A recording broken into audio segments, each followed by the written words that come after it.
Hi everyone, this is Vilma, and in this video tutorial I'll highlight the main features of GoBrunch. Okay, so once you are in your account, you can see that on your left you have some tools.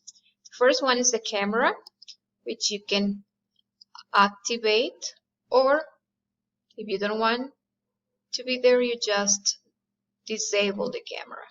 You also have your mic, and you can also use this to mute like yourself or participants.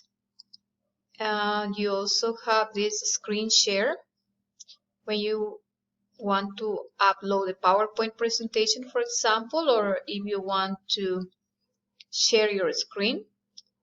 And finally, you have this last option that says reconnect. So basically, these are the main tools we have on the left bar.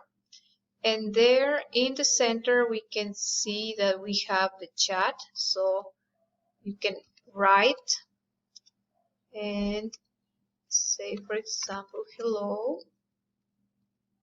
Yep.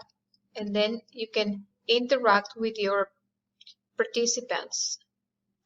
Yeah, so basically, these are the main features of GoBrunch. I hope you enjoy using this new tool. Thanks for watching.